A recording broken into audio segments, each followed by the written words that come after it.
Hello, my friends. It is Nomad Brad coming to you from my box truck. Hello, hello. Welcome back, everyone. Welcome back to the Nomad Brad channel. We took a brief pause for the cause for the holidays, and I hope all you guys had a good time, a good holiday season, whatever it is you celebrate. I hope it was enjoyable. And let's see, we're doing a speed test. I think we got the internet sorted out. Let's see, let's check this out. Here we are using the Connect 10 internet device from Yuma, Arizona. We have 149 megabits down and 27.9 megabits up. I've been very happy with this Connect 10 internet modem that I've been using it for the last few months.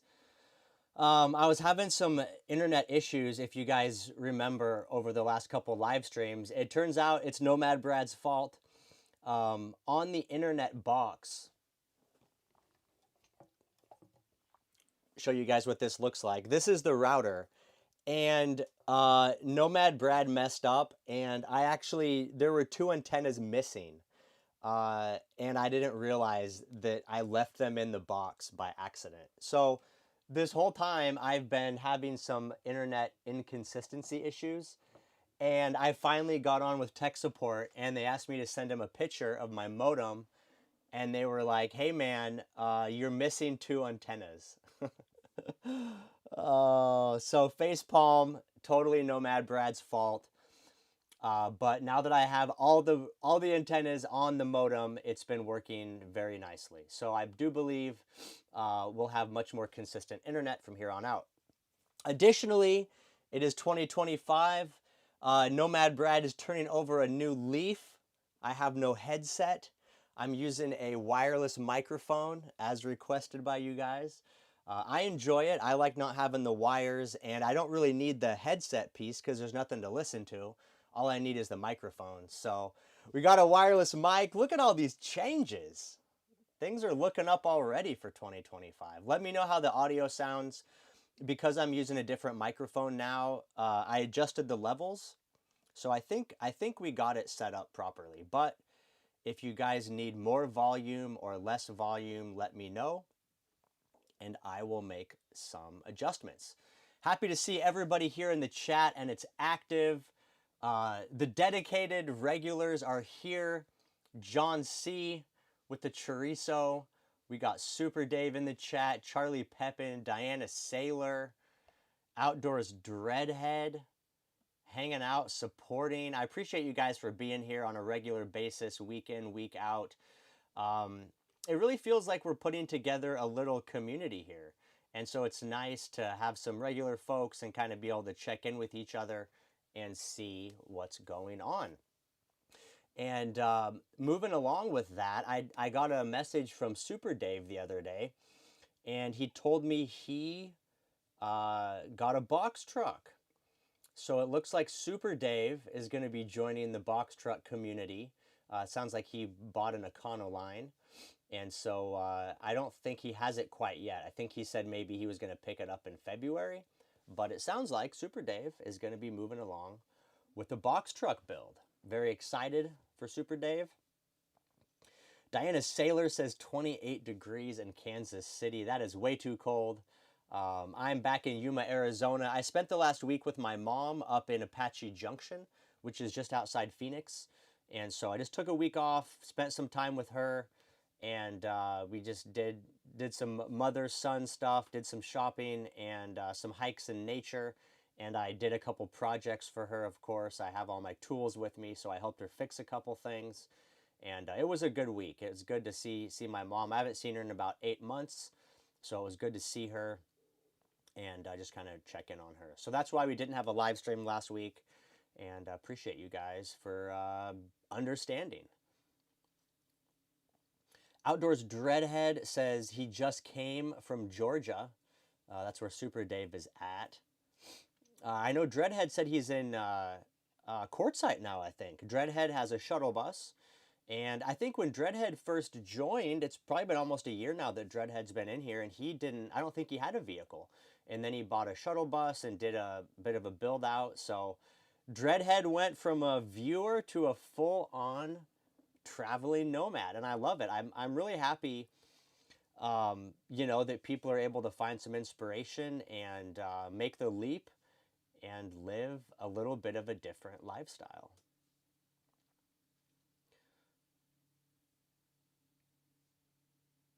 Who else do we have up in here? Let's see what other names we recognize. We got Sherry Bennington from Frigid, Ohio. I believe you. Winter is in full force right now. We got the Simple Box in the chat. Hello, Simple Box. Happy to see you. Dustin is here with the Happy New Year's. Happy New Year's to you guys. It's 2025. It's going to take me a few weeks to probably remember that. I'll be dating everything 2024 for a while. Victoria's in the chat. Sean is here. Happy New Year's. Happy New Year's, Simple Box. John C. Is your phone connected on Wi-Fi also? You were out of sync at the beginning. No, my phone is not connected to Wi-Fi. That was definitely messing us up last time because I was using my phone as a secondary camera. I had the phone up in the corner, so I was trying to show like two different views. Hold on, let me close out of some other programs. I have CapCut running, which might be hogging up some bandwidth here. Let me close out of all these other programs. So the internet's strong. I just did a speed test. You guys saw that. So if I have any lagging issues, it's not the internet connection, it's the computer, I guess.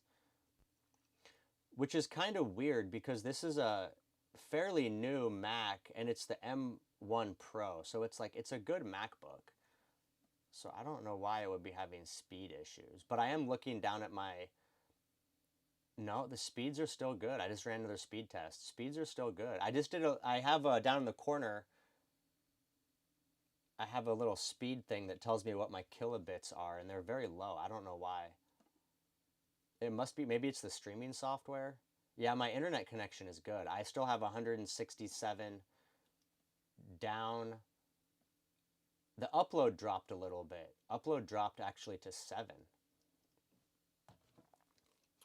Let's see. iPhone is not on Wi-Fi. Upload dropped to 6. Crazy. Maybe it is an internet issue. I don't know what's going on. Okay.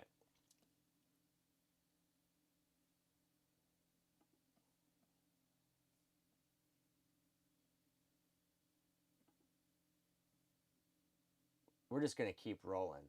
Hopefully it starts behaving. Is it glitching out? Let's see.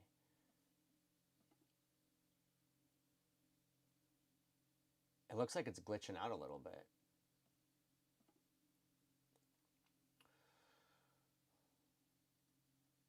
Now I'm getting 30 megabits up. See that? 30 up. I don't know what's going on. Let me scroll down to the new chat. What does it say? Okay. Let's hop up in the new chat. We're not going to worry about it. I'm just going to keep going. If it glitches out, I apologize. Hopefully it's better. Maybe it's time for a new laptop. I don't know. Okay, what do we got? Let's see what people say. Simple Box says that router looks like it's something out of Mad Max. I agree with you. It's a crazy looking router. It's got a lot of antennas. I don't know what's going on. John Cochran, Happy New Year. Happy New Year to you, John. Happy to have you here. Matt AK, we got the wireless mic. I think Matt AK might have been one of the people that donated to the wireless mic fund on the last live stream. So I appreciate you, Matt AK. Slugworth is here. Jeff from Temecula, California, hanging out in Havasu, heading to San Diego. Very nice. Havasu is a beautiful spot. John C. says I looked like 1998 with the headset. Let's see. Matt AK says volume is low. Charlie says good. Got Steam says volume low. I'll turn it up a little bit. Let me boost up the volume a little bit, because if it's too loud for some of you guys, you can always turn it down. Check. Check.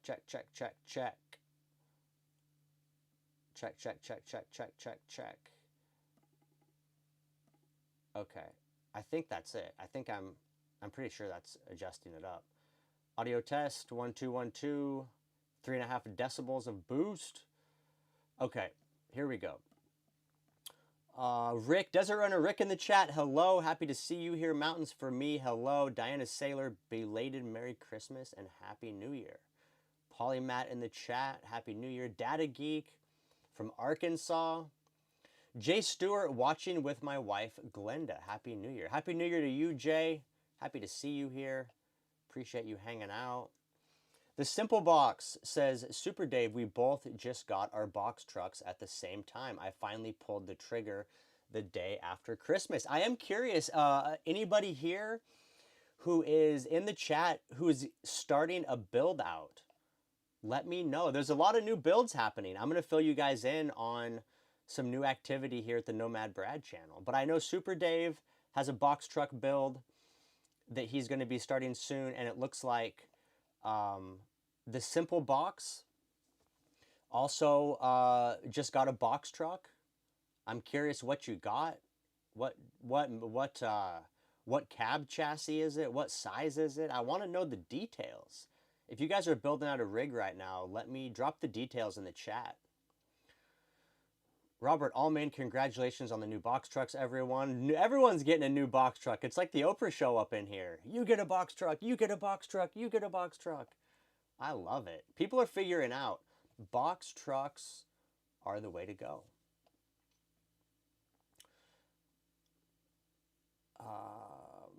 What else we got? Dustin says it may not be speed, it may be latency. Yeah, I don't know how that works. Maybe it's a latency issue. Maybe the tower is far away or something. Loria says I'm lagging big time. Brian Adams, Happy New Year. Heading to Quartzsite this next couple of days. Leaving the Missouri. Heck yeah. Just bought a 2007 E450 shuttle bus. Gonna be needing help to build it out. Hey, Dreadhead's in Quartzsite, and he's got a shuttle bus he recently converted. You should link up with Dreadhead. Maybe get some ideas. I think Dreadhead did kind of a simple build. So if you're looking to put something together quickly, you might want to try to peel off some ideas from old Dreadhead. I think Dreadhead even said he was trying to maybe do some work helping with conversions. Correct me if I'm wrong, Dreadhead. Did you say you were trying to do some conversion work? Because if so, maybe you can help out Brian Adams. Sonny says it could be the congestion on the T-Mobile towers. I agree, it could be. There's a lot of people in Yuma right now. Definitely could be that issue. Dustin said it's the 84 milliseconds ping. The speed is the size you can use. The latency is how long to take the data. Okay. Oh, ping. Okay, here we go. I see it. Yeah, so on the stream here, it says ping MS, and then it says 86. So I guess idle latency. I guess that's the problem. So my download latency is good, and my upload latency is good, but the ping is killing me. Dang. Okay, well, at least we know what the culprit is. I don't know how to fix that. Adventures with Super Dave coming in with the super chat. Thank you, Super Dave. I appreciate you. Appreciate you for the ongoing continued support on the Nomad Brad channel. It's always a struggle to keep the wheels rolling. Sean, yeah, so Super Dave, I appreciate it. Thank you so much for the super chat. I will be putting that towards the next build, which is happening very soon. Sean says Bob Wells posted on his YouTube channel about which vehicles he recommended for van life. He did not recommend step vans. They are expensive to repair. I would say the thing with step vans is they're less common. Like the parts are less common, and depending what engine you get, it can be harder to find replacement parts. So that's why I've always been a fan of like Econolines for the cab chassis or Chevy Express, just because they made millions of them over the years, and so it's easy to get parts. Like you can get parts at Napa or Advanced Auto. You know, you can just walk into a part store and get the parts, and pretty much any mechanic will work on them. But when you get into the step vans like the Grumman's, some of them will have kind of like weird diesel engines that are just harder to get parts for. So it's something to think about. Definitely something to think about. But if you go with an Econoline or a Chevy Express cab chassis, it's really not an issue. Matt AK says, I'm still thinking through how I want to power my new trailer, but I've started buying a few things. It's so expensive. Yeah, I would agree. Electrical can be the most expensive part, um, but it's all relative. Like I mean, depending how much energy you're trying to store or generate, if you get, the budget batteries, the budget lithium batteries, and you get cheap panels off marketplace, you can put together an entire system for a few thousand. So if a few $1,000s, if that's expensive, then I mean, it's significant. It's not cheap, but also to be energy independent and not have an electricity bill, I think a few $1,000s is pretty realistic. And if you do like an all-in-one inverter charger, those are pretty cheap. Those are like $500-600. I know Li Time just came out with a new 24-volt inverter charger. It looks pretty good. I think it's only like $500, so that might be something to think about. Let's take a look at it. I'm debating what electrical system I want to do in my build. I might do that. I might try this Li Time all-in-one inverter.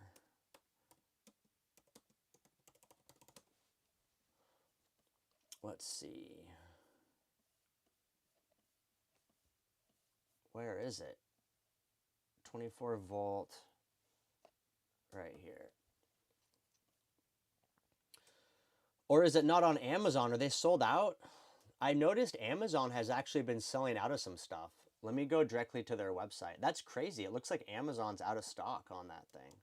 I noticed the eco-worthy inverter charger was out of stock for a while also. eBay, here's Li Time, direct from their website. Li Time, I don't know how you pronounce it. $4.99. I think that's a pretty good value. I like Li Time. I think they're a good value. It's not like, necessarily the highest performance or like, it's not Battleborn or Victron, but I think it's a pretty good value. So Matt AK, like this all-in-one inverter charger, it's only $500. So if you got this inverter charger for $500, if you got some good deals on panels, like on Marketplace, you can get panels for $100 and $150 a piece. And then if you got a couple of their, what are they charging for batteries? Like a 12 volt, 230. What's their 12 volt, 230 amp hour? That's $469. So if you got two of these batteries, and then that would be, call it $1,000. If you got that inverter for 500, and then if you got your panels for say $500, that's like $2,000 for all the main components. And then by the time you figure fuses and wiring and all the other stuff, that'll put you right around $3,000 for a fully self-sufficient electrical system with no monthly utility bill. So I think it's a pretty good value. It's not cheap, but I think it's a good investment. Jalen C says, does anyone have anything to point out about reliability of the 2011 through 2013 GMC Savannah 3500 models being sold by U-Haul? So,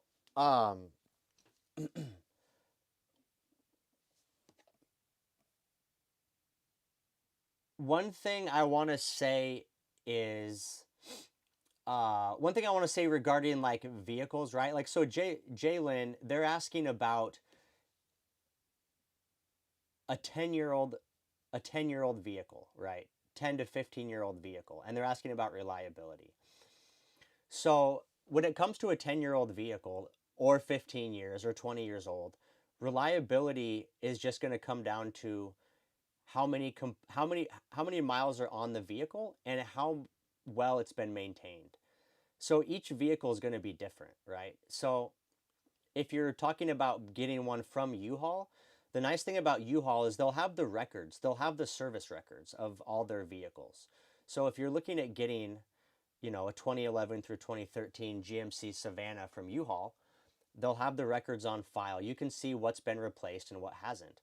But in general, you know, you want to see things like the starter, the alternator, the shocks, bushings, um, you know, you want to see struts, all that kind of stuff replaced, you know, within the last 20 or 30,000 miles. And if not, then I would just plan on doing replacing some of that stuff when you buy it before you start traveling. But in general, that's a reliable vehicle. The GMC Savannah, the Chevy Express, the Ford Econoline, they're all generally reliable. It's just going to come down to how well each vehicle was maintained and how much time has lapsed on the new replacement parts. The Simple Box says new year first build, 2007 Ford E450 14-foot direct from U-Haul, 150,000 miles. The only issue is hyper flashing blinker. Very nervous but excited. Hell yeah, that's exactly what I have. 2007 Ford E450. And U-Haul calls this the 14-foot. Sometimes they call it the 15-foot too. They're crazy, but it's a good chassis. You'll like it. Desert Runner Rick says Chrome just bought a brand new Sprinter long base. He needs to think inside the box. Yeah, I saw that. I saw Chrome. I'm happy for Chrome. He's a great guy. He's been in the trenches making videos for years. I mean, he's a good dude. I just don't. I mean, he reminds me of Bob Wells in the sense that he was living in a low top Econoline for like the last 6 years. I don't understand how people, like, you know, you can't stand up. You got to sit down to change your pants. I don't understand how he does it and why he did it for so long. I'm happy he got something big and something he can stand up in, but I don't know why he's stuck. I guess he's just comfortable with the van. It's possible too in Canada, maybe it's easier to move around in a Sprinter than a box truck. I don't know. But I love box trucks. I've said why many, many times. And I know a lot of folks here agree with box trucks, and that's why they've purchased them. I just don't know why anybody would not get something bigger. A shuttle bus is fine too. Shuttle buses are definitely initially cheaper, and they're less work to build out. The doors and the windows are already installed. So if you're not a big builder, I think a shuttle bus is a good choice. I would take a shuttle bus over a Sprinter any day. I don't understand why people buy Sprinters, but they keep making them because people keep buying them. Jalen C says, so far I haven't heard anything bad about used U-Hauls.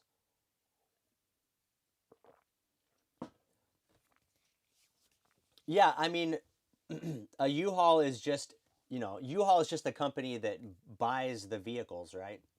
And then they maintain them. So for the most part, I was pretty impressed after talking with AD, the U-Haul mechanic, about how like they really pride themselves in the servicing of their vehicles. So overall, I would say, um, overall, I would say they're, you know, they're pretty. If you're going to buy a used vehicle, I think buying one directly from U-Haul is probably your safest bet because they do put them through a multi-point inspection before they sell them. And they do, unless you're buying the mechanic special, but if you're buying like the regular, you know, good condition ones that they sell, they go through the whole list and make sure that they're safe and sound before they sell them.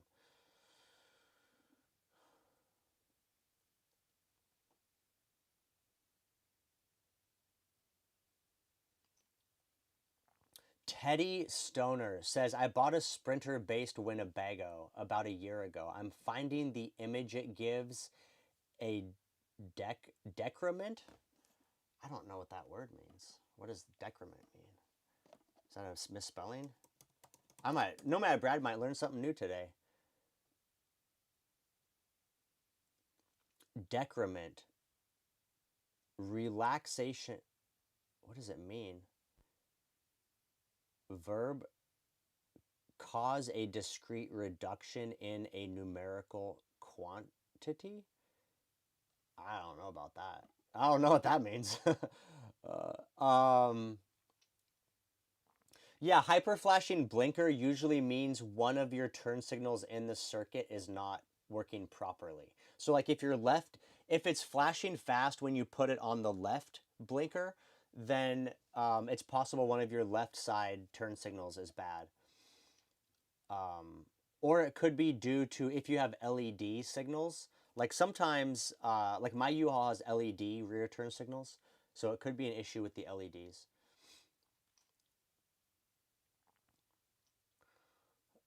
John C says, I enjoyed your video meeting up with the guy out of the blue who watches your videos. Forgot what area. Yes, John C, thank you. My most recent video was from Bombay Beach, which is in the Salton Sea in California. I met up with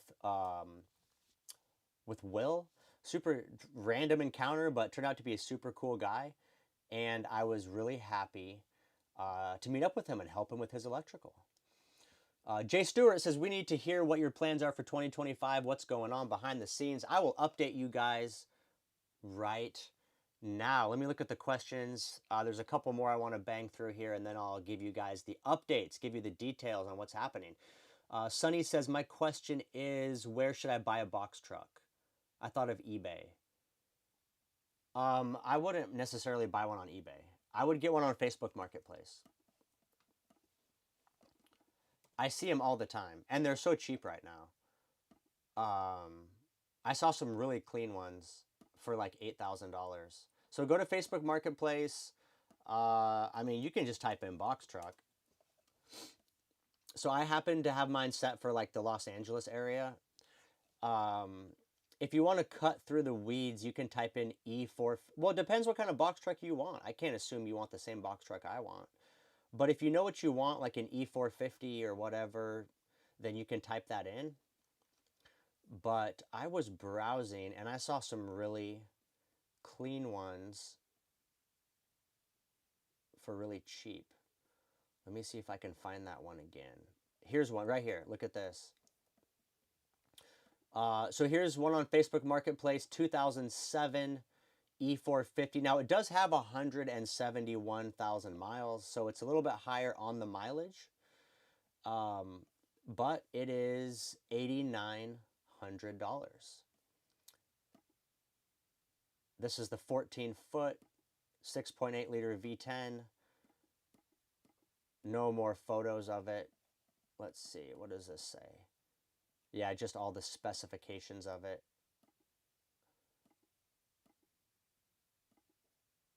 Pretty clean though. Inside box looks pretty clean. That's got the newer front end. Mine has the older front end. And you can see there's one right behind it for sale as well. So yeah, Facebook Marketplace. And I saw, the one I saw earlier was lower mileage, similar price. But yeah, just go to Facebook Marketplace. The thing about Facebook is you can search local to you. So you can, because ultimately you want to go test drive it and like look around and make sure it's in good shape before you actually buy it. If you buy something on eBay, it's just a total gamble what you're going to get. This one says rough engine, a mechanic special for $9,000. That is not a good deal. Do not buy a mechanic special unless you're a mechanic and you're willing to do the work yourself. It's got the lift gate on the back. That might be handy if you want to have a little deck off the back porch. I think a lift gate would be cool for that. Anyway, that's my recommendation. Facebook Marketplace. Okay. Matt AK says, I bought LI Time batteries to 200 amp hour self-heating. There you go. Matt's got the batteries. Get the all-in-one inverter charger to match the batteries.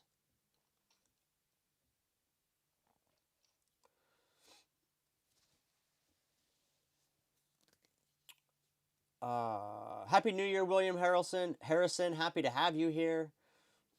Matt AK says the LI Time 24-volt inverter only needs 30 volts for the MPPT. The Sun Gold needs 120. Yeah, that's true. You have to look at the voltage needed for the inverter, or for the MPPT. The Sun Gold does need 120 volts, which is hard to get. I have the older version. Mine only needed 70 volts. They made a software upgrade to increase the maximum capacity, and by doing that, it bumped up the minimum voltage requirements. So be careful what you buy. Always look at the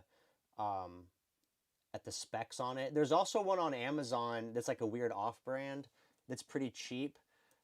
I would get the LI Time because I trust them, but there's this cheap one on Amazon that's a pretty low voltage input also. It's like SP Sposway, Spossway. This Powland is pretty low also. Let's see. It's this one here. What is this? Powland. Oh, it is the Powland.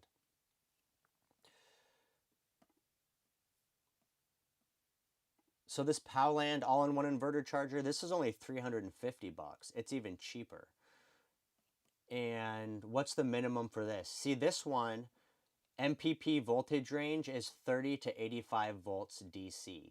So if you need a low MPPT voltage, this Powland is also, I mean, this one's only 350 bucks. And honestly, it has 3.8 stars.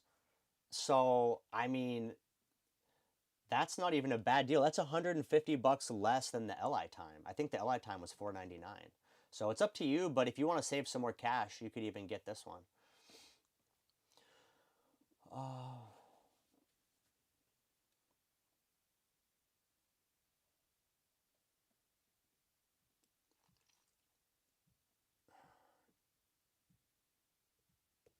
Jalen says, I've heard a lot of bad stuff about GM transmissions. Yeah, so I mean, if you want to try to figure out specific issues of a vehicle, just look at, what it is, right? So, but you have to figure out what transmission's in it. Because like the GMC Savannah 3500, that's going to have a different transmission possibly than like the 1500. So you would have to just do some research and figure out, um, what the good transmissions are. And you're going to have to do some diving, like do some online searching and figure out the transmission issues, what models are better.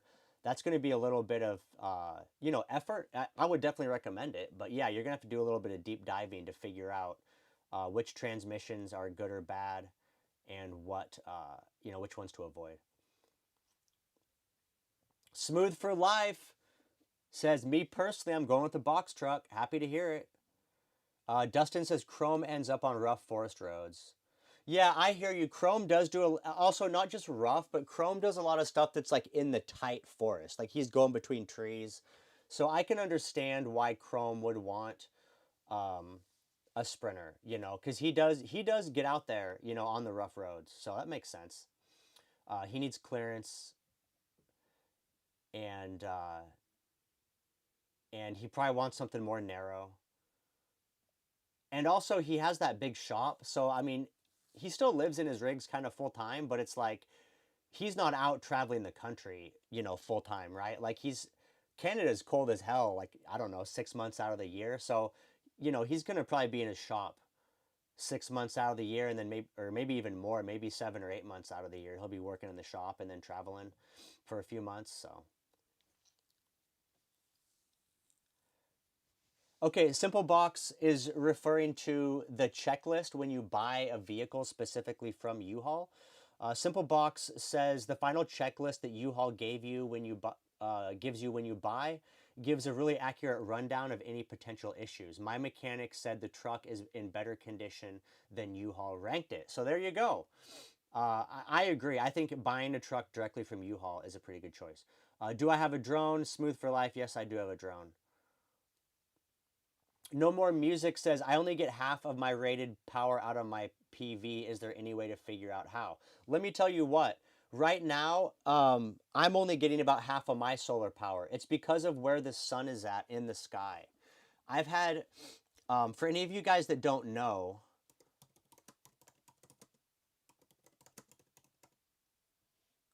I want to show you this because I've had so many people reach out to me asking about issues they have with their solar panel. And I don't think people think their stuff is broken. But okay, so here's a chart, right? So during the summertime, the sun is almost directly above you, shining down on your solar panels. As you go into winter, the sun gets lower in the sky, and so the sunlight is now hitting your solar panels at an angle. And so your solar panels are not able to bring in their full rated capacity. And so when I was in California a couple weeks ago, I was only getting like 600 watts of solar, and I have a 1280 watt solar array. So it's not uncommon in the winter months to only be at 50% solar capacity. That's why some people get tilting solar panel racks. It's just um, a part of the the way the science works, and that's why like on houses a lot of times they mount the solar panels at an angle facing south, I think, so that in the wintertime they're in more direct alignment with the sun. So if you're mounting your panels flat on the roof, that's what I've always done, and that's kind of just the way it is. But just be aware, in the wintertime you're not going to get as much sun, and you'll just have to conserve. So no more USMC. I would say that's probably the issue. One way you can test it if your solar panels are not mounted is you could angle them. So if your solar panels are not mounted down, lean them at a 45-degree angle against a tree or against your van so that they're like in alignment with the sun at about noon when the sun is high in the sky. And you should see a higher voltage rating versus if it's just flat on the ground. The real Van Man has entered the chat. Happy to see you here, brother. Thanks for joining. Okay, here we go. I'm going to talk about my plans. Um, the Outlier Archive. He just says, what do you think about a 2009 Kodiak Duramax ambulance? I have a 97K 3500 44 ambulance. So, I'm going to talk about my plans. Nomad Brad listed this van for sale about a month ago.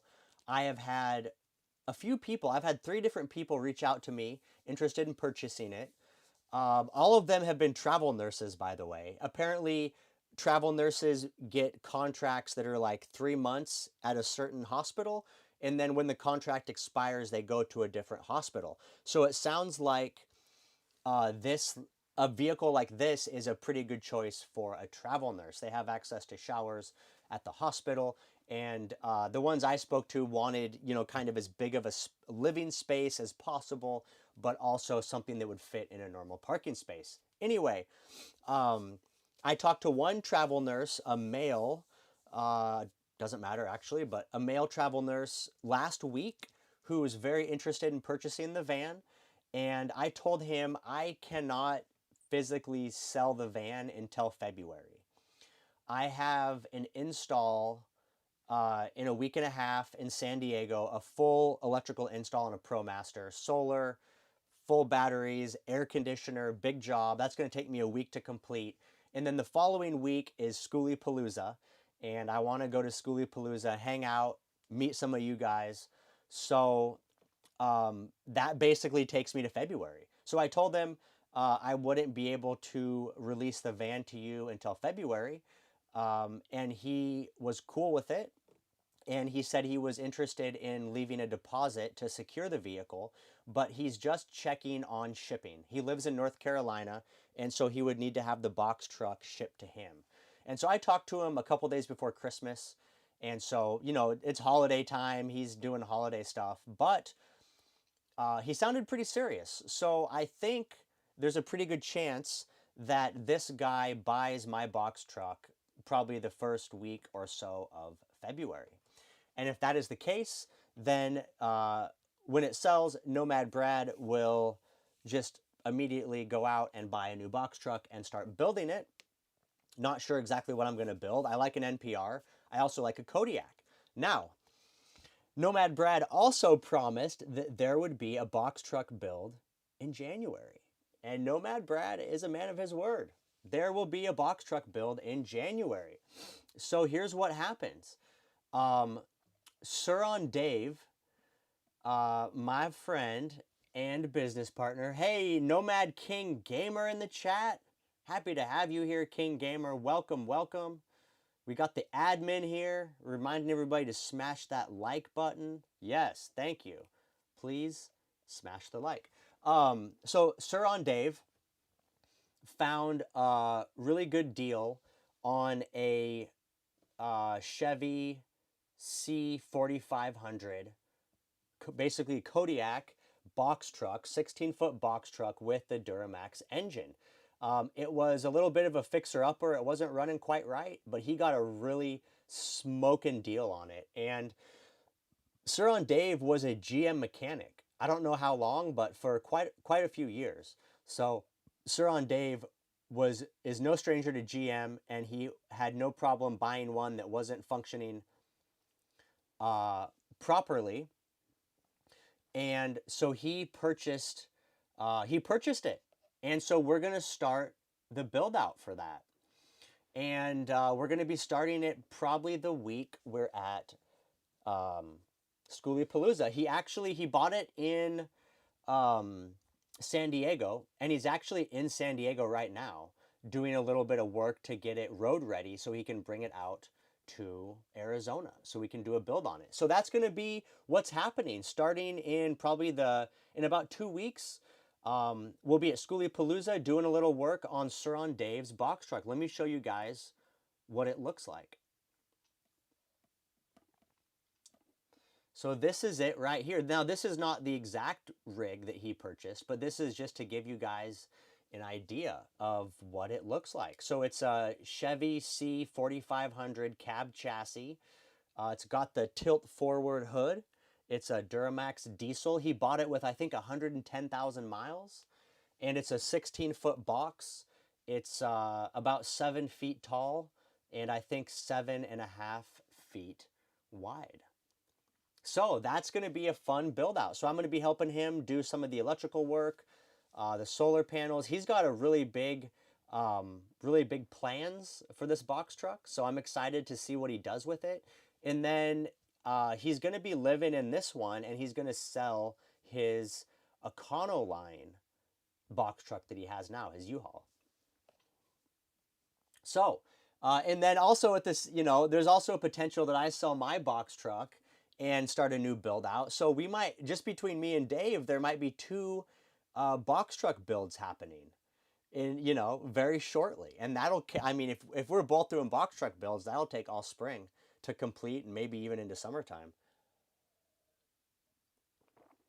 So there's going to be a ton of box truck build content coming, two builds, um, hanging out in the desert, doing all kinds of stuff. It'll be kind of cool to do two builds kind of at the same time and be able to see, how our layouts differ. I know Sir on Dave is going to make a lot of changes to the design.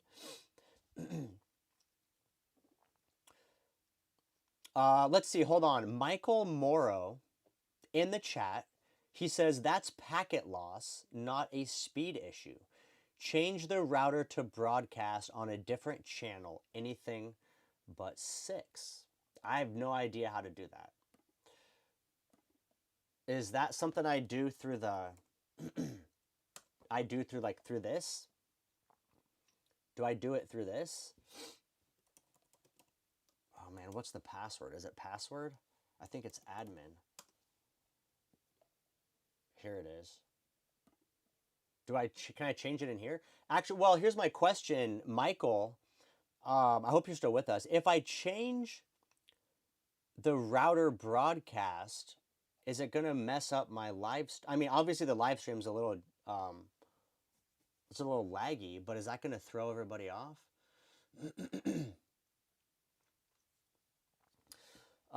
Let me know if you can help me fix this, Michael. I would appreciate it.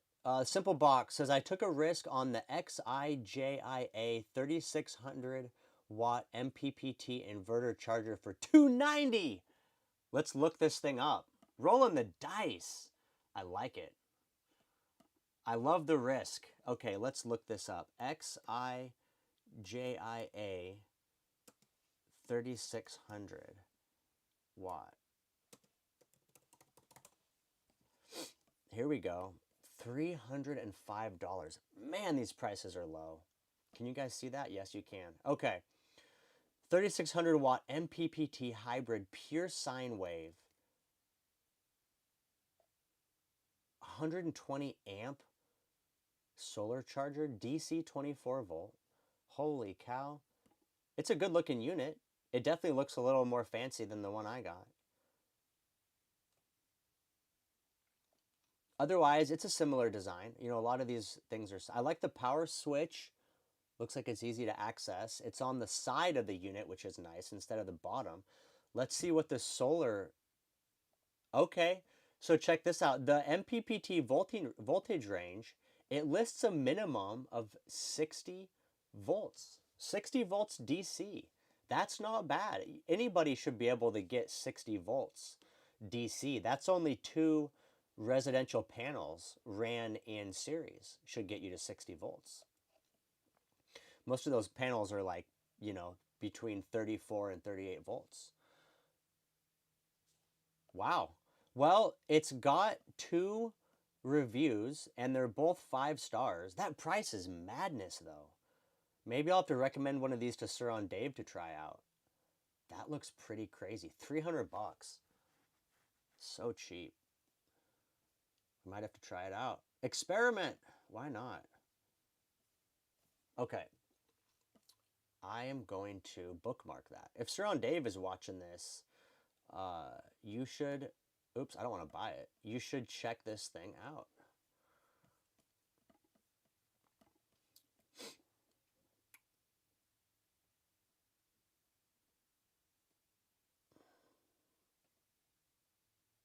The Simple Box joined the Nomad Brad channel as a silver nomad. Thank you, Simple Box. I appreciate the contribution to the community. I appreciate you. William was thinking the same thing, tiltable panels. I agree with you.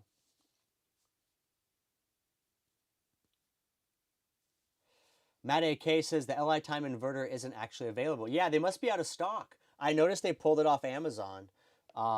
So yeah, it's probably a popular item. Jake is asking how long my water tank lasts. That's a good question. I don't drink out of my water tank. I just drink out of like gallon Crystal Geyser bottles. So all I use my water tank for is washing my hands and washing dishes and brushing my teeth. So it lasts me a couple weeks. But if I was drinking out of it, it would last less.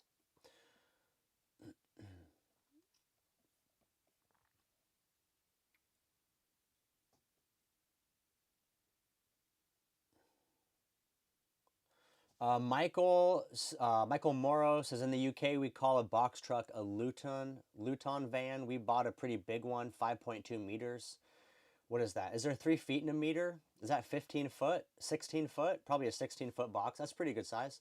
Insulating at the minute. Copied you and went 24 volt. I'm happy to hear it. 24 volt is the way to go. Good choice, Michael. Matt AK says doctors do it too. My brother's mother-in-law works all over the country as an ER doctor. Oh, that's interesting. KA Dog Show Adventure. What can you say about 48 volts AC unit? It's too late. I already have it. Thinking my Blue Eddy ACL 200. No. No, you guys can't run air conditioners off power stations. Um, it has to be 110 volts. I take that back. If you want to run an air conditioner off a power station, it has to be 110 volts. All the power stations, they're not designed to put out high amperage DC loads. An air conditioner is going to be high amperage. So if you want to get an AC, just get a 120 volt unit. And even if it's a regular, like a, you know, like there's some brands that make good quality 120 volt rooftop units. You can just put a plug on it. So if it's an air conditioner, it just has like the 3 wires, like it's meant to be wired into a breaker box. You can just put on a regular appliance cord. Let me show you what I'm talking about. Hold on. I had a guy ask me about this the other day. He bought a mini split and he wanted to know how to hook it up in his garage. Okay. Okay. So if you see this right here, it's on Amazon. It's just called an appliance repair cord. But you can get one of these and you could just wire that straight into whatever 120 volt air conditioner you get. If it has bare wires, if it doesn't have plugs on it, and then you can just plug it into your power station.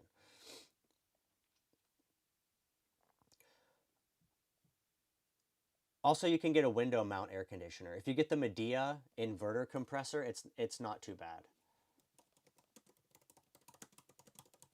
I don't know what kind of air conditioner you're considering. But I ran one of these in my last box truck, my first box truck that had air conditioning. It's not as good as a mini split, but honestly, it's better than a rooftop air conditioner because they do have inverter compressors. So if you got something like this, it's 110 volts. Just plug it right into your power station. It's going to be fine. And because it has the inverter compressor, it's like variable in its energy consumption, so it's going to be a lot more efficient. So just get one of those.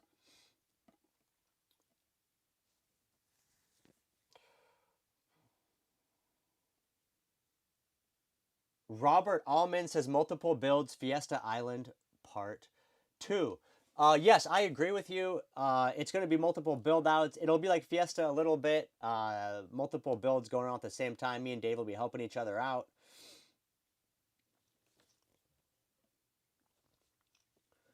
Matt AK says I'm going to I'm going to try to have my trailer ready for a trip to Arizona in February. Need a trial run in a bit before moving in full time. I hear you, brother. Yeah, definitely do a shakedown test. Make sure everything's good. All the plumbing and electrical is solid. Make sure none of the cabinets fall apart. You'll be in good shape.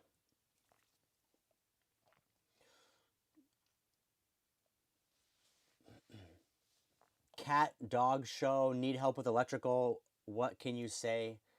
Oh, I just answered that. Yeah, you can't run an air condi- You cannot run a 48-volt air conditioner off a Blue Eddy or a 12-volt or a 24-volt.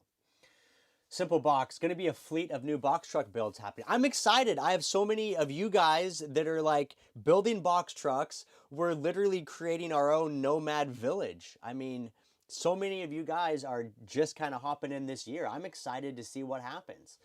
Um, I know that some of you are just getting started. You might not make it this season, but I'm just envisioning how big the community will be by next winter. So we should all try to make an effort to come down to Arizona next winter and have a huge box truck gathering. We'll make a big box truck village in the middle of the desert. I think it'd be great. It'd be a fun time.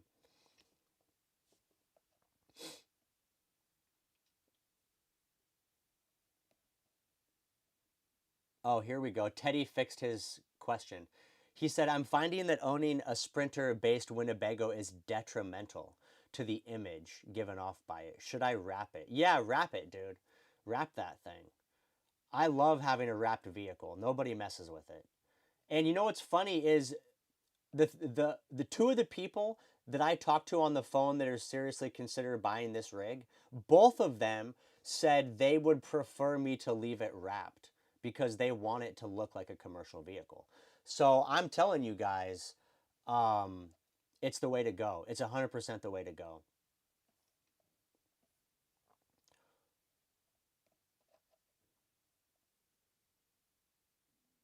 Will Ty, would Dave consider accepting a finder's fee? Yes. Yes, he would. I was going to tell you guys. So, Sir on Dave was a mechanic. He's very good at what he does. He worked for GM. If you watched my video 2 weeks ago, you saw him replace the radiator in my Econoline. He replaced that thing in like 3 hours on the street of San Diego. He's very good. He knows what he's doing. And he has helped other nomads buy their vehicles. He's done inspections for people and he has also helped negotiate lower prices on vehicles. So I know Sir on Dave is open to doing that, but the only catch is, Sir on Dave ain't gonna really probably want to travel that much, right? So if you can find a vehicle that's near Sir on Dave, I'm sure he'd be happy to look at it for you for a finder's fee, which anybody should have a vehicle checked out, before you buy it. Uh, let's see. Donnie Conkle, newbie here. I got here late. Yeah, Donnie, this rig is for sale. I'm pretty sure it's gonna sell by February. I'll be starting a new build, but additionally, my friend and business partner Suran Dave has already purchased a new vehicle, um, a Kodiak 16 foot. And so, regardless of what happens to my vehicle, we will be building out this vehicle in a couple weeks in Arizona. Sunny says an Ethernet would be better as well. I guess I could plug in an Ethernet cable. My laptop's right next to the router though. 699 says, "Are you planning to get Starlink?" Yes, I am going to get Starlink because this next year I'm planning to spend more time off grid and I have to be connected to the grid to hang out with you guys. So I am going to get Starlink on my next build, 100%.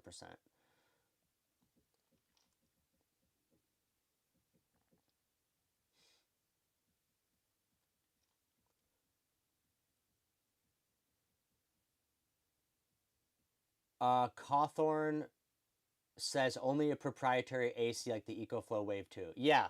So the EcoFlow Wave 2 is an air conditioner. You can run that off of an EcoFlow power station, but I tested one. I wasn't very impressed. But um you can run a regular air conditioner off a power station as long as the specifications match. And keep in mind, most power stations, they're engineered to output 120 volt AC loads. They're not designed to put out DC loads. But most of these air conditioners are 1,000 watts or less, and most power stations inverters, when you talk about bigger power stations, they're going to be at least 2,000 watts. Michael Morrow, the ping number or latency you've seen on your dashboard of 80 can't really be improved because it's 4G or 5G.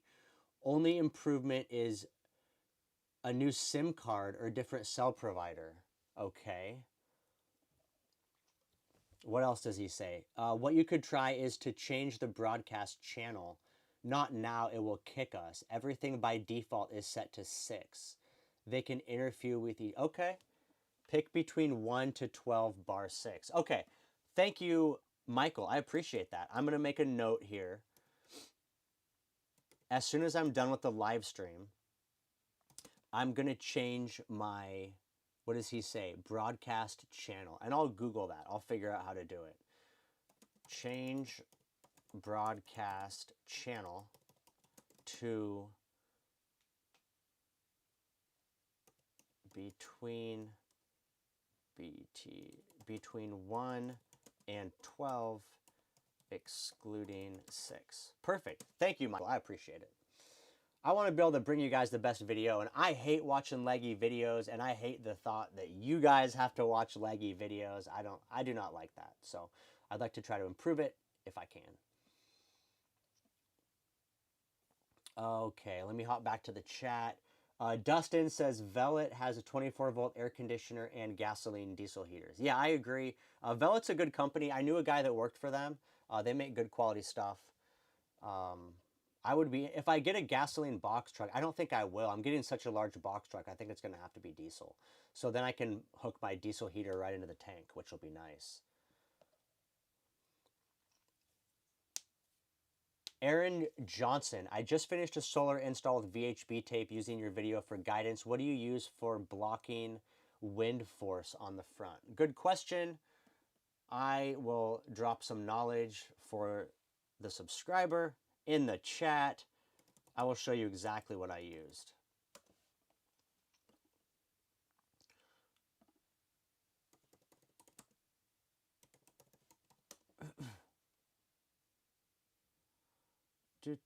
So what he's referring to is on my video,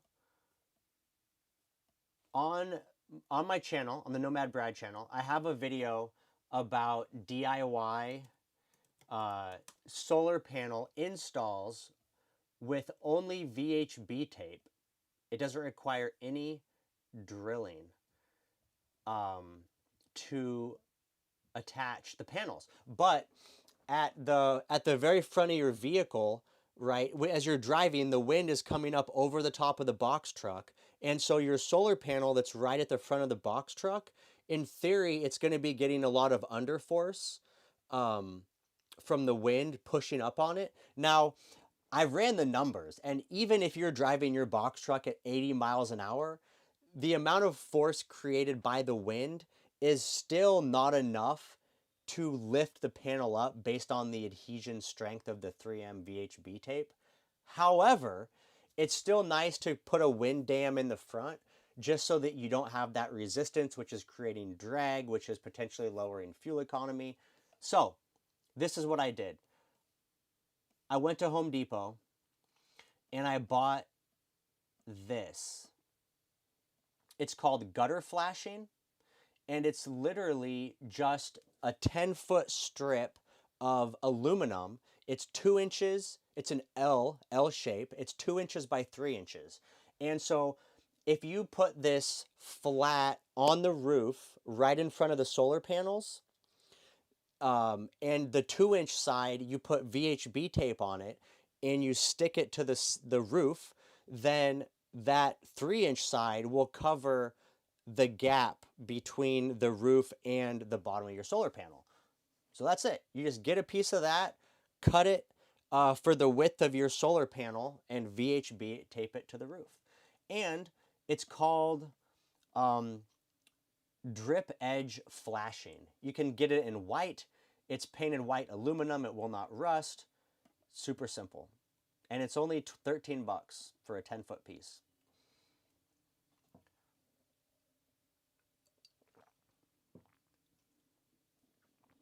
Cat Dog Show says, if you need a doctor in Yuma, hit me up. My sister is in Yuma and she's a doctor. Thank you. I'm sorry, not Cat Dog. K-Dog. K-A Dog. Dog Show. Adventure. Thank you. Yeah, I would love to know who your sister is. I know it's hard to find good doctors and dentists in Yuma in general. I think because the population fluctuates so much, and so it might be hard to do business here as a doctor or a dentist. I don't know, but my dad lives here, and he's always complaining about trying to find a doctor or a dentist that's like that he appreciates. And so, yeah, I'd love to know who your sister is.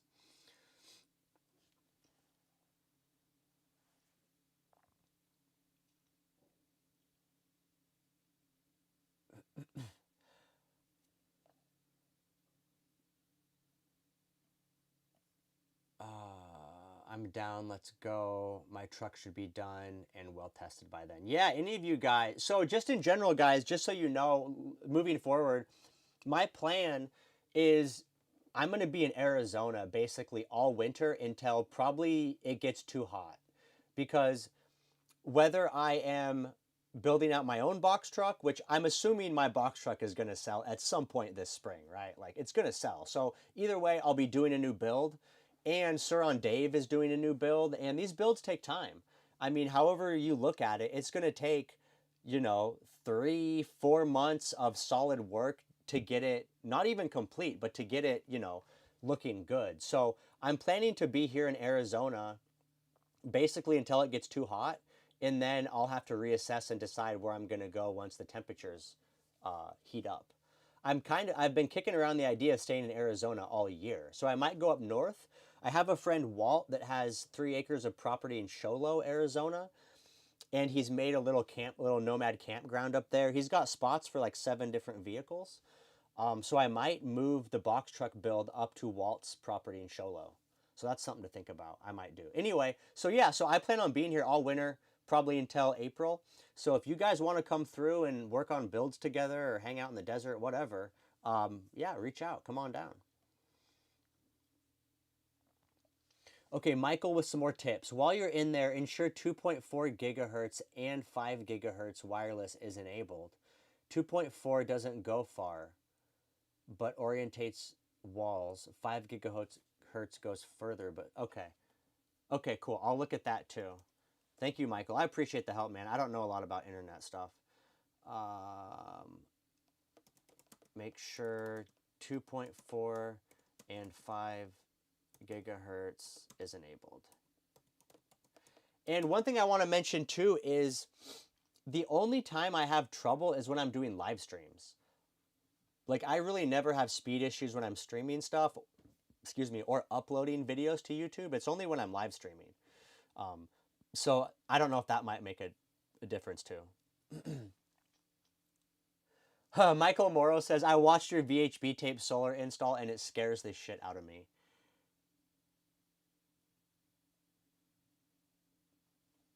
Michael says, never give Elon the money. Buy an external aerial for your router. Okay. I'll look into that. Yeah, I'm down, dude. I mean, I don't necessarily want Starlink. I just know that it's hard to use cell based internet out in the desert. But if you think an external, Man, I'm making a whole. I got a whole list of homework to do here after the live stream. If you think an external aerial antenna will be sufficient, I'll look into that. Arealt. Honestly, too, from what I've seen, the upload speeds that I get on this router are way better than Starlink. I've seen Starlink, kind of average around 15 megabits up, which isn't that good. Okay, now to Michael Morrow. The VHB tape video scares him. I understand, dude. I was scared too. I held off on it for years, but I'll show you why I finally caved in. So I don't know if you guys know, but there's this guy on YouTube called Hobotech. Super good guy, honest reviewer, and he basically just reviews van life products.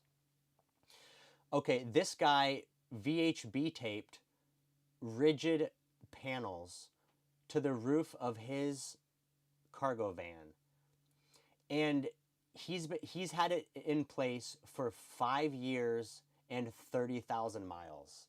And I watched his video, and he has multiple videos of the VHB tape process, but when he showed that he has had them in place for 5 years, 30,000 miles, and they work just fine, then I was comfortable doing it for myself.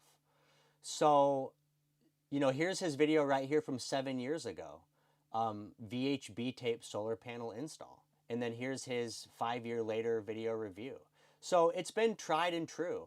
And the other thing I did is I found another guy that broke down the math on the VHB tape. It's all math, which is what's great. But basically, the VHB tape itself has a rated, holding force of so many pounds per square inch.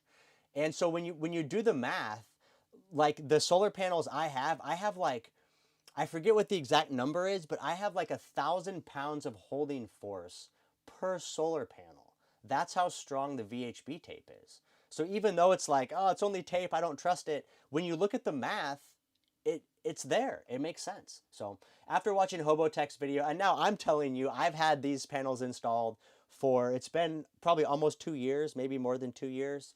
I've done at least 10,000 miles with those panels up in the mountains, 7,000 feet in New Mexico, over to San Diego, no issues. And I check them all the time. I go up and give them a shake. They're not even loose. They're absolutely solid. So I think it's a valid choice. Let's see. Teddy Stoner, in response to the wanting to wrap his van, he says, everyone knows I'm living out and about. Stealth is the key. Yeah, definitely. I would do a vehicle wrap for sure. A vinyl wrap.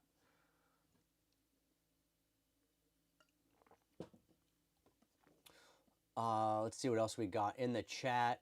Hector says, Brad, what buck booster or 12-volt would you recommend to hook up a Chinese diesel heater to a power station from a 12?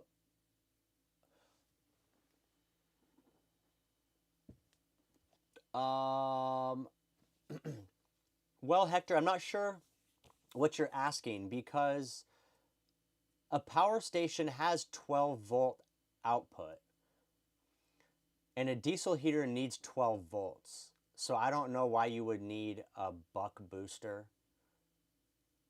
You should be able to just use a barrel connector. Most power stations have the barrel connectors for 12 volts DC. And so if you just get this,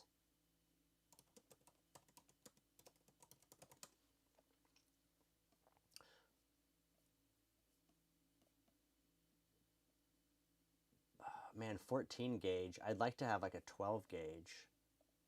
Let's see.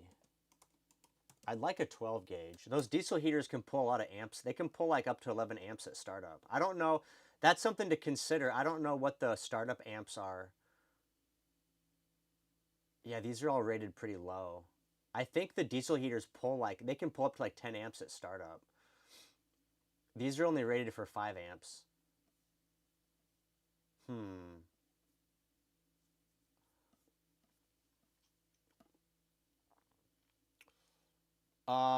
Let's see.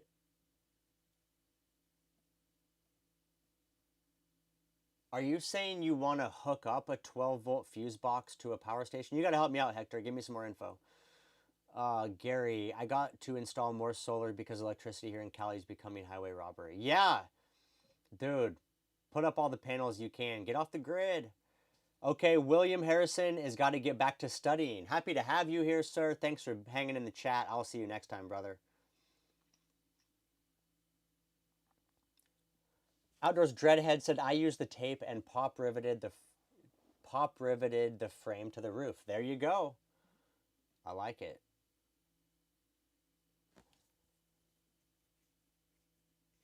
Outdoors Dreadhead said I was editing a video and almost missed your live stream. Glad you made it in, Dreadhead. Someone's asking about security cameras. I don't have any right now. I think I will put them on the new rig. I think I will. I'm also going to do GPS tracking because the new rig is going to be uh, a lot more valuable and I'll have a lot more tools in it. So I'm going to put security cameras on the new rig and GPS tracking. Ain't nobody stealing that rig. And a kill switch. This rig has a kill switch. But I'll do a kill switch and security alarm system and GPS tracking. So even if they steal it, I'm going to track them down. And they'll be in a whole new world of pain.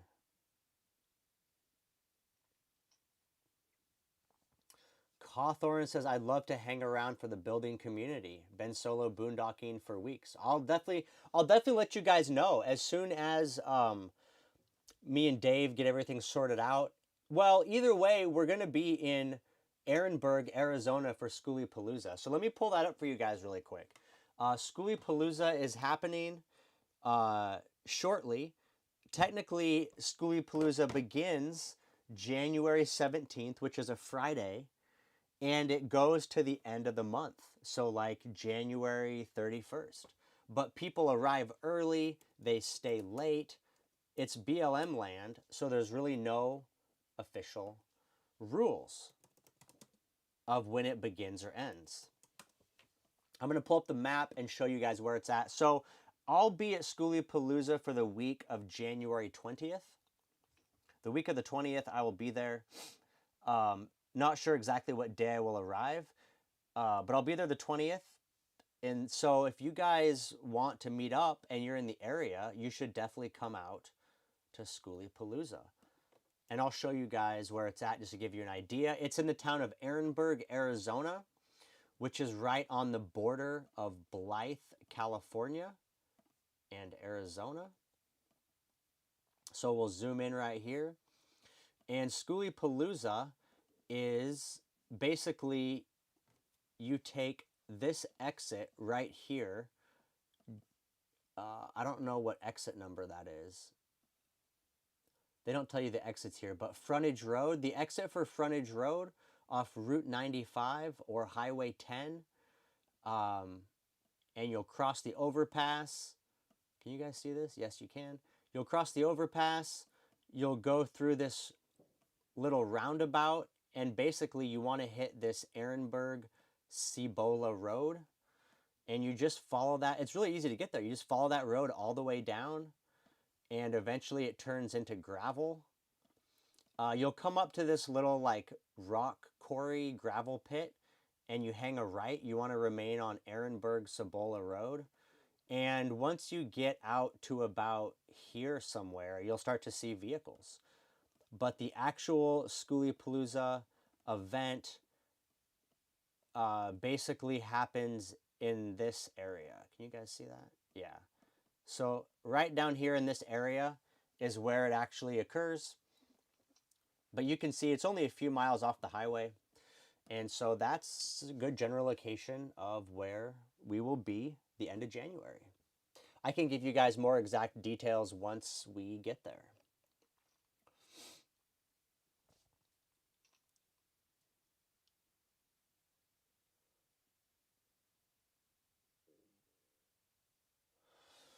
Awesome. Aaron Johnson says, thank you. I applied a RV roof coating during the summer. I placed one panel on the roof with rails attached, used a black Sharpie to trace where the rails go, cut the outline with a razor blade. Happy to hear it.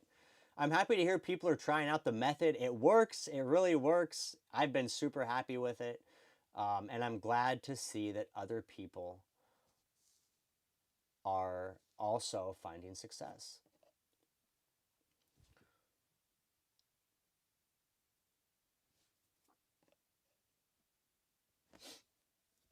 Yeah, I agree. I would like to do a roof coating on my next box truck build,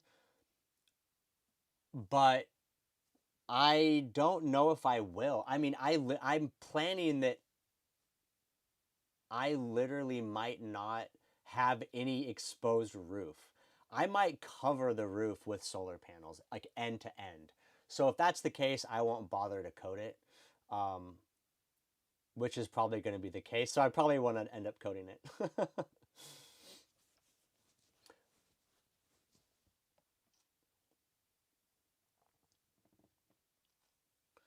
uh, LR says most diesel heaters will not output enough current. Oh, power station. Yeah. Yeah, that's a good point, LR. I wasn't thinking about that. The diesel heaters do need like 10 amps plus at startup. So yeah, the power stations might not do that at 12 volts. Um, so Hector, did he reply? Hey, Brad, yes, the 12-volt fuse box. And then, okay. Okay.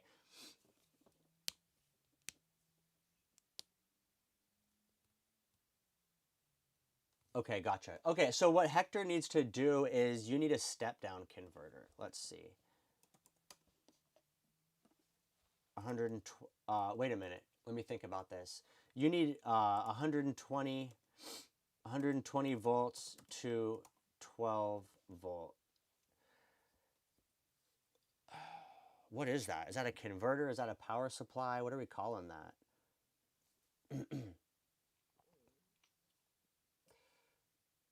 100 watts, 600 watts. Okay. Okay, so um, a typical fuse holder, we're going to do a little math here. Bear with me. I'll show you guys how this works.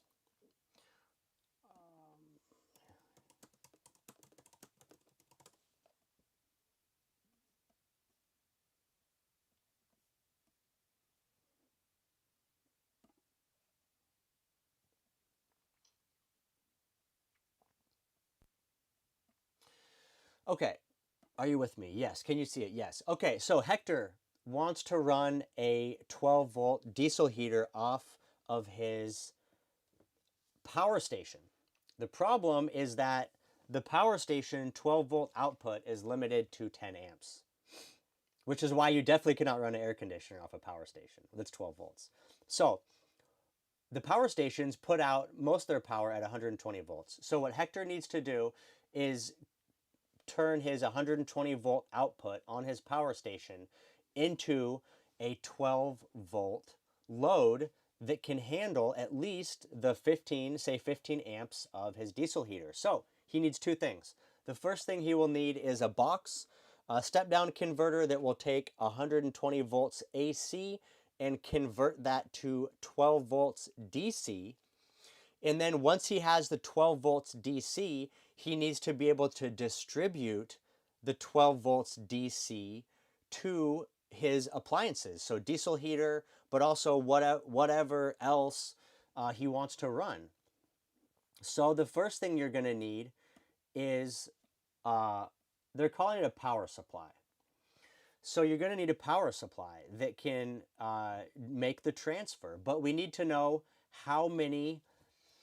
what size power supply you need, how many watts of a power supply. So if we look at the fuse holder, so for example, here's the fuse holder that you can get, and from this fuse holder, you can run your diesel heater and any other circuits. And so we can see this fuse holder, it says right here in the description, maximum 100 amps total, not to exceed 80 amps per load group or 30 amps per circuit. So we know that this fuse holder can basically handle a maximum of 100 amps. Okay, so let me see. Rapid. Now we need to figure out how many watts that is. Okay, so we know we got 12 volts and we got 100 amps. We're going to do a conversion.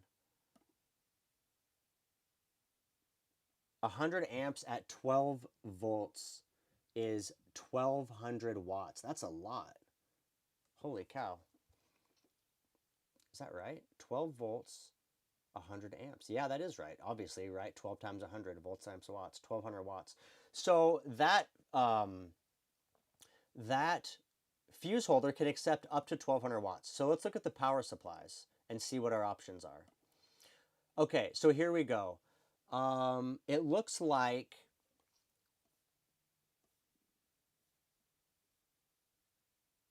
and then let's see what the heater needs, right? So if we know the heater pulls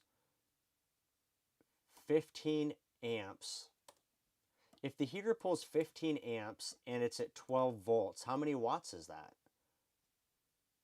Okay, that's only 180 watts. So your diesel heater would only pull 180 watts. That's at startup, that's on max. So when we look at power supplies, we can see here's one here, 600 watts, 50 bucks. So Hector, if you got this power supply right here, you would plug in this end into your power station, and then on the other end, it has a negative and a positive power terminal. Look, they're backwards. The plus, can you guys see that? Hold on. Look, the plus cable is black and the negative cable is red. That's China for you. Anyway, do it like this but backwards. But you would hook up your plus cable to the positive side on your fuse holder, which is right down here at the bottom. It says B plus. And then on the top, there is a negative. So I don't know if you can see that. Hopefully you can, yeah, you can see that. So that's what you do. You get this power supply, 600 watts. So you can do other stuff. Now, if you don't need all that, you can get a smaller one. You know, here's a 100 amp, 1200 watt power supply for 58. So if you want a power supply that'll put out the full 100 amps to your fuse box, then this one's only $58. Oh, you can't see that. My face is in the way. Right here. This one, Michel, 12 volt, 100 amp, 1200 watts, AC to DC transformer. That one's only 58 bucks. That's what I would do. You can get a smaller one, you know, like this one right here. This is 12 volts, 60 watts. So you could get something like this. Can you see that? Yeah, this black one. You could hook that directly into the diesel heater. Like you wouldn't even need to go with a fuse block. But if I was you, if I were you, I would do the legitimate fuse block so you can in the future attach other devices. Because maybe you want to run some USB sockets or, you know, something else. Although you have a power station already, but maybe you want to run some LED light strips. I don't know. But that's what I would do. I hope that helps, Hector.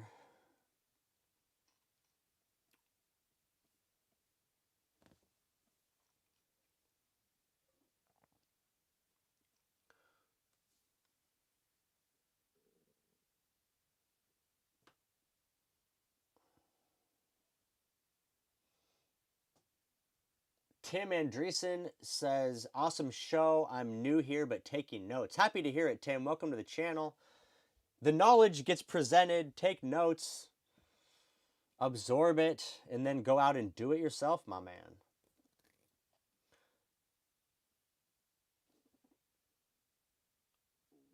Ha ha ha ha. Sir on Dave in search of experienced woodworkers. Happy to see Sir on Dave in the chat. That's definitely our weakness. Both me and Sir on Dave are like we're mechanics. We're like gearheads. We can figure stuff out mechanically and electrically, but neither of us have the patience for woodworking. So if anyone wants to come help us out do woodworking, it would be greatly appreciated. I'm sure we'd even break you off a little cash too if you know if you know what you're doing because it's stressful to do woodworking yourself if you don't enjoy it. I don't enjoy it. Outdoors Dreadhead says I will most definitely be at Schoolie Palooza. I'll see you there. Simple Box says any tips for an efficient AC for the Texas heat? It's the last thing I'm struggling to figure out. Yeah, I mean, I was in this box truck in Austin all summer. You have to get a mini split. It's the only way to go. A full size mini split. Don't get any of the little compact ones, they won't work. Air conditioners, primary job is removing heat from inside your box truck. The bigger that your physically that your air conditioner coil is, the more efficient it is at removing heat. So if you get a 12,000 BTU mini split, that's your best shot um, at being comfortable in the Texas heat. I was just fine in mine. In fact, you know what's funny is my buddy has was living with me on the same farm in Texas, and he bought a brand new travel trailer, 2023, and it had the rooftop air conditioner, and he was only able to achieve on the hottest days, he was only able to get like a 10 to 12 degree temperature split. So when it was 100 degrees in Texas, it was 90 degrees inside his trailer, which is unacceptable. That sucks.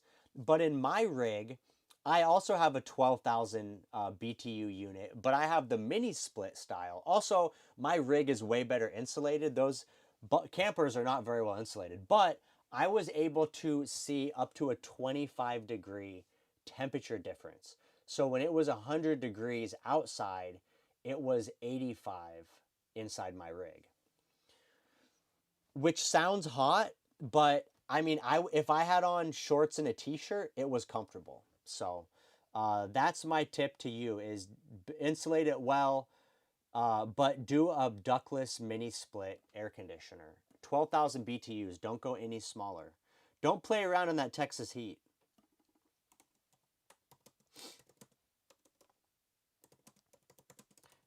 Um, and also, if you're going to do it yourself, I got the DIY version, which is nice because you don't have to have any of the special tools.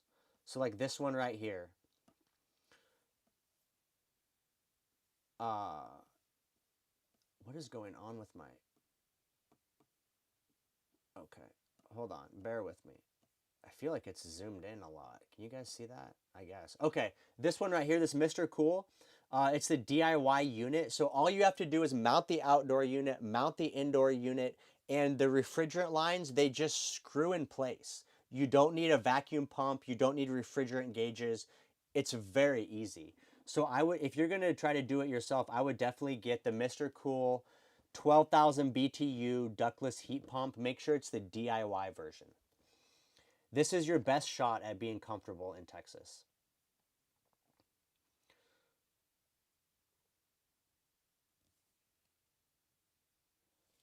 Michael Morrow says his 12-volt diesel heater was 12 amps. He got the 24-volt board and glow plug, and now it's half. Yeah, that's something else to consider. I know the diesel heater Sir on Dave bought, it it runs at 24 or 12 volts. So Sir on Dave is running his diesel heater at 24 volts, which is half the amps. But it doesn't really matter because the power stations don't really have 24-volt outputs anyway. They just do 12 and 120 volts AC. But if you want to run less amps, that's why I recommend 24-volt systems for everybody, because you can use less amps, which means smaller gauge wire, less voltage drop. It's just in general 24 volts is better than 12. Could you run your diesel heater off your car battery? Yes, you can. You just got to be aware that your car battery has very limited capacity. But yes, you can. Diana Saylor says tonight is very educational. Thank you for your knowledge. You're welcome, Diana Saylor. She's hanging in late.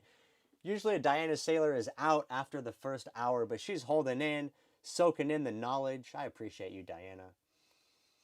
Aaron Johnson says, I did 3 425-watt bifacial panels, which gives me room for max fan and skylight.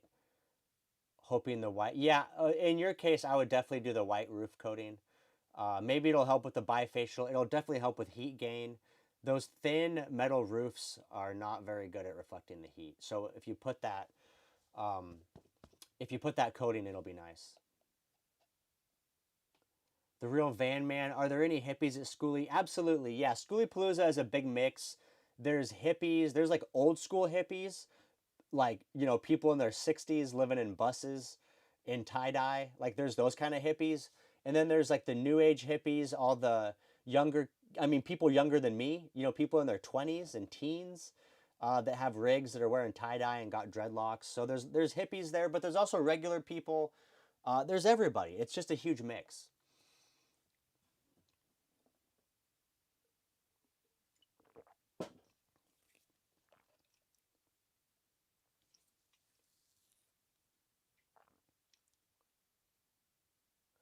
Jay Stewart says, what's your thoughts on using a buck converter to reduce your 20-volt DeWalt battery to 12-volt to power? Yeah, you can do that. That's a good solution. Okay, so what he's talking about is this guy used a DeWalt cordless drill battery, which is 20 volts. He stepped it down to 12 volts, and then he used that to power his suitcase style diesel heater. That's a good solution for a portable diesel heater. But if you're going to have a diesel heater in a vehicle, you're not going to be relocating the diesel heater, so it doesn't really make sense in my mind to use a rechargeable battery, because then you'd have to be changing out that DeWalt battery all the time. So I think if you're camping or doing tent camping or overlanding or something, I think it's fine. But if you have an actual conversion, I don't think it makes sense to run a diesel heater off. You're basically running your diesel heater off of a small battery pack. I don't think that makes sense. Hector says, thank you, love all the videos. All right, Hector, you're welcome. I hope that helps out.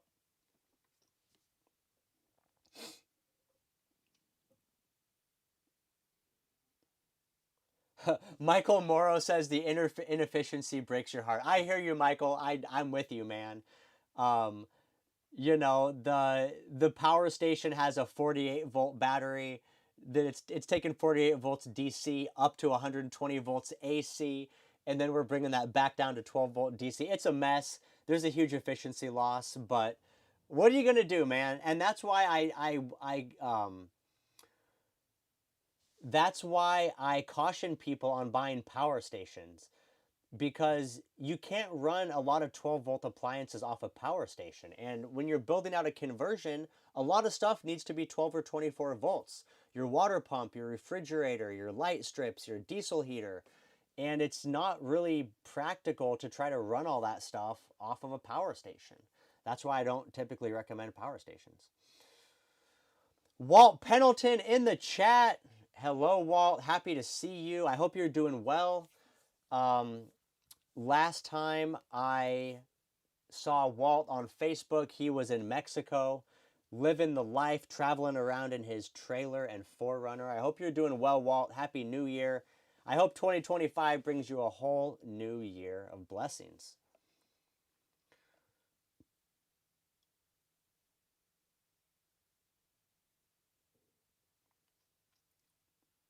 Will Ty says maybe you can get that Jesus guy that worked on Zach's build to help with the woodwork if he's available and not too expensive. Yeah, the Jesus guy is up in Oregon, so I don't know about that, but I appreciate the thought, Will Ty. I appreciate that thought. Outdoors Dreadhead said I just straight up used the regular house window unit, 12,000 BTUs, but I got the power to power. Yeah, you can use a window unit if you want. No sweat. Um, I really like a mini split though because it's so much quieter. And honestly, I still think if you're trying to get the most cooling possible, I would still recommend a mini split because the outdoor unit, the condenser, the piece that hangs outside that's responsible for releasing the heat that's absorbed inside your house is physically much larger than a 12,000 BTU window unit. And when we're talking about an air conditioner, we're talking about releasing heat. And the fact is, the bigger the surface area you have to release the heat, the more efficient that device is going to be at releasing heat because it has more surface area. So, even though I think a 12,000 BTU window unit is probably fine, I still believe a 12,000 BTU mini split will do a better job because it's physically larger.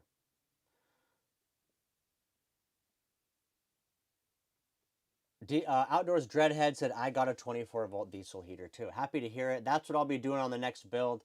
The next build will be 24-volt electrical again, but I will do a 24-volt diesel heater. When I did this one, they didn't really have 24-volt diesel heaters available, or at least I didn't find any, so I did this 12.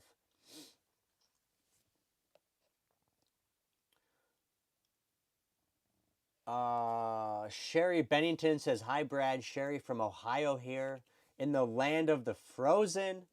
I wish hubby and I could live your lifestyle maybe in a couple of years when he retires. I'm happy to hear it, Sherry. I hope you're able to get out of the frozen Ohio and live whatever life you want to live once you're retired.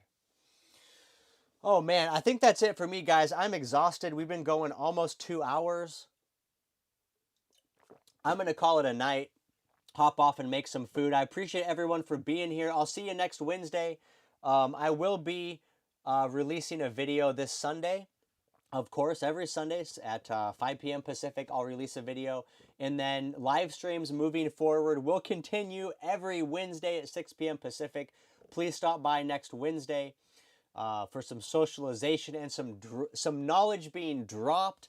Thank you to everyone that donated tonight. Super Dave and Adventures with Super Dave. And man, one other person donated. I don't remember who. Sorry, I have a bad memory. I don't remember who else donated, but thank you so much for your contribution.